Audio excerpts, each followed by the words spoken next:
I send 250 Instagram DMs every single day to try to get new clients for our agency, and these are the results that we got from it. So in this video, I'm gonna walk through the exact process that I followed to send 250 DMs, and then I'm gonna walk through exactly the results that we got from it to see if it is worth your time to send Instagram DMs, cold Instagram DMs, to try to get new clients for your agency. First real reason that we try to do this is as you're growing your agency and you have an acquisition method, you want to really refine it, do really well, which we have. As we do really well, create predictability with it, what we want to do is start seeing if there's other avenues to try. And I knew Instagram DMs could be really powerful because my customers were on there in the real estate niche is what we did, as well as e-com. It's really effective. We had some social proof, and it was a new channel that I needed to give a shot to see if it could actually produce the results that I was hoping that it could. And I'm sure you guys get hit up a lot on Instagram. So I was also sort of convinced from the perspective of, okay, these people are doing all these Instagram DMs. It might be working. It might be worth a shot to do it. Here's the process of exactly what I did to send 250 DMs every single day. So the first thing that I had to do was I had to buy accounts. So one thing with Instagram is you can't just like blast a bunch of cold Instagram DMs because you're gonna get flagged. Your account has a limit to it. So I literally bought 11 accounts. So I posted on my Instagram, someone reached out and said, hey, I have a plug for getting aged accounts, meaning like if you're just gonna go out and create a bunch of accounts and you're gonna go fire off a bunch of DMs, then you're probably gonna get flagged because it's a new account and you're probably gonna be limited to like 20 messages every single day, which is what you don't want. So you want to buy an aged account so you can send a higher volume of messages. Also, we started doing the DMs with new accounts and then we would just get banned like really quick. Like the account would just shut down and we would just not be able to send any more direct messages. So that is why we went for the process of buying accounts. So what we did is we had a plug, messaged the guy on like Telegram. It was kind of interesting. And he gave us all of these accounts that we're able to log into and make our own. So once we bought the accounts, I think they're like $5 or $10 per pop or something like that. Pretty cheap. I then hired a VA to be the one that's going to be executing for me and helping me with this. So first thing that I had her do was I had her optimize the accounts. So with the new account, I knew I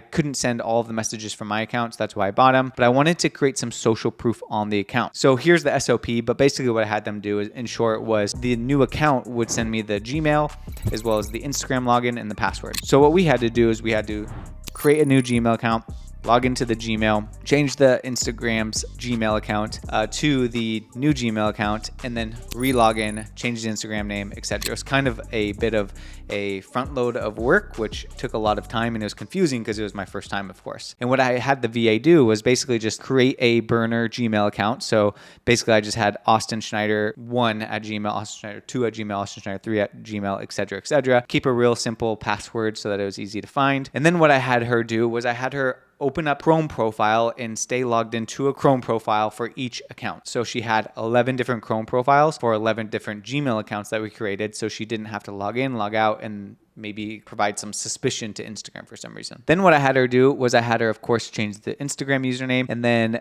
optimize the profile. So what we did is I created just like a quick checklist for like the headshot, for the bio, basically just plugging our agency as well as making sure that it's a backup to my main account where there's more social proof. And then I actually had her buy 250 followers just to kind of get more proof on the account because unfortunately in the shallow world that we live in, follower count is important and that just kind of raises the social proof perspective. So I used a website called Buzzoid, which was pretty affordable. Let's take a look at how much it was. I think it was, 250 followers was like $5. So why not do that? Then what I had her do, I had her post some content to show that the page was active. So I just pulled content from past things that I've done, past content that's worked well essentially, and just had her post 12 different videos or 9 different videos, whatever this is, so that again, there's social proof on the page. So once the pages were dialed in and I had 11 accounts ready to rock, now it was time to actually execute. So from a protocol perspective, I created a direct message standard operating procedure. So what I did is I created a Google Sheet with all of the clients, all of the lists of leads that I wanted her to reach out to. So these were lists that we were emailing. These were lists that we just knew in the back of our mind that we wanted to work with and we're trying to get in front of, and had a Google Sheet for her to do. So what she would do is she would log into the Chrome profile, and essentially if they have not posted in the last 3 months, then I would have her highlight the cell yellow and just not reach out because it's probably not active. If they're not appropriate client, then I would highlight in blue and not reach out, just because like sometimes we would have like lingerie clients or people who weren't in fact in the target niche that we wanted to reach out to. And if they were unsure, of course, just message us in Slack. So what I would have her do is basically like 3 of the posts, follow them, and then send one message from the template, which I'm about to show you. And then what she would do is she would check off their account in the list on Google Sheets. So the Google Sheet that I created looked like this. So we could see the company names and we could see all of the information that it goes to. And then I would organize the list of leads per account, essentially. So because I didn't pull their Instagram accounts necessarily, I just had like their name, their website, and a little bit about their like information. I would just have her search for them on Instagram, essentially. And it was pretty easy to do and it was pretty easy to find. And in the first column, I would have message 1, which had checkboxes, follow-up 1, which had checkboxes, follow-up 2, which had checkboxes.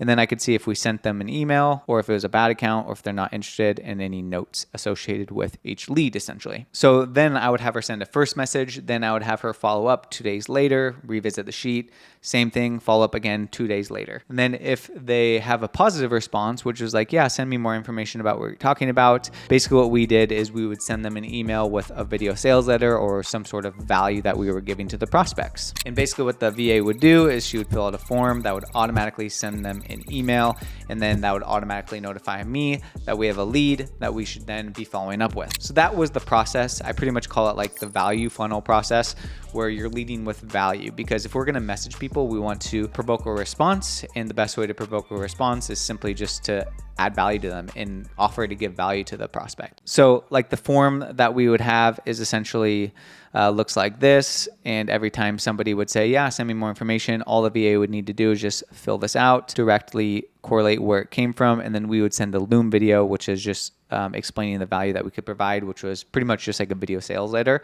that we would then email to them. And then this would again get organized in our CRM so that we could follow up with them, and then also notify me so that I could follow up maybe on my personal page as well. So as far as like the lead protocol and like what we were actually saying, again, the copy was this, and I'm just going to be super transparent and just show you exactly what we did. So we tested some different copy. We tested some different openers. It was very much directed towards the niche that we were working with. So like, looks like you're crushing it this year. We work with blah, blah, blah, blah. Like we wanted to keep it really short, but what we led with a lot was this one. It was, thought you might like this for your real estate business. Just filmed a video on how our clients are becoming the most known realtors in the area and generating business using social media videos. Is it cool if I shoot it over to you? So again, leading with value. Maybe I could have done better on this copy, but that is sort of mute point, which I'll show you here in a little bit. We also tested out like more conversation-based DMs, which I'll again show you in a second. And then we had the follow-ups, like just bumping this up. Last touch base here. If they said yes to sending an email, we had protocols for that. We had another follow-up for the protocol if they said yes, but they didn't respond. And then if they did say yes, then we would send perfect just sent. I might follow up on my personal account too if you get another DM. And then I also created a table essentially that the VA could fill in as more questions get asked in the DMs that maybe she's unsure of, just so she's equipped with all the answers and I don't need to sit there and micromanage her. And then again, the spreadsheet. So she was simply just working off of the spreadsheet. Every single sheet has a different account and then has a different niche within the different account that we were going after. So as you can see here, a lot of messages were being sent. So 46 days later, 250 DMs every single day. I want to share the results with you and exactly just kind of share my mindset and my thinking around the results that we got from doing this. What we're going to do now is we're going to look at the end of day form from our VA.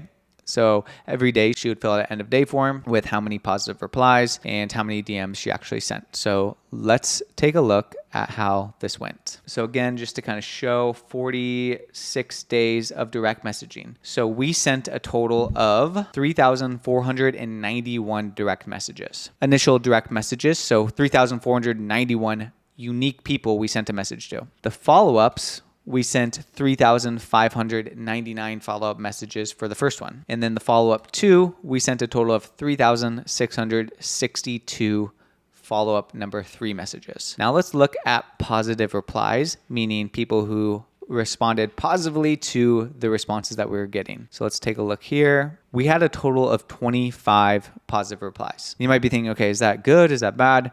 That is not good. In my opinion, it is not good. So we sent a total of 10,752 direct messages essentially, and we got 25 positive replies from that. So the math on that is essentially 25 divided by 10,752. That is a 0.23% positive reply rate, which is very poor in my opinion. But at the end of the day, what really matters is, did we get any clients from this? Did this actually turn into business for us? Because let's just say we had 25 positive replies, but let's say we closed 5 deals from it. And if our offer is strong and we had something really good to offer them and we actually closed a deal, this could be worth it. But looking at the clients that did a positive reply or all of the work that we put into it, we closed a total of 0. So we were unable to close any deals from it simply because of the lack of response, the lack of a volume of opportunities over the course of 46 days. I mean, this is one response, one positive reply every 3 days, essentially, which is just not a high volume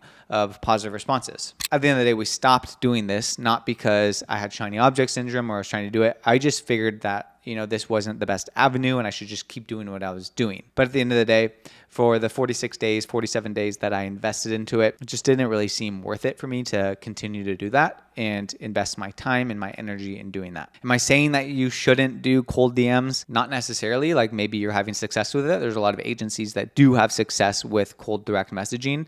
But for me and the method that I did and what I tried, it just simply didn't work that well. Like what works really well for us is simply like cold email, for example. So like, let's just say I send 10,752 emails. Let's just call it a 5% reply rate, which would give me 537 replies essentially, or opportunities. And from that, let's just say that from the 537, 30% are positive replies. So I could easily get 161 positive replies from cold email that's completely automated and is pretty much laborless once you get it set up. So from that perspective, I'm going to stick with what I know best and what has worked really well for us from an automated perspective and just like headache perspective and manually doing it. And when I look for new avenues to prospect or new avenues to do this sort of stuff, what's really important to me is volume and scalability.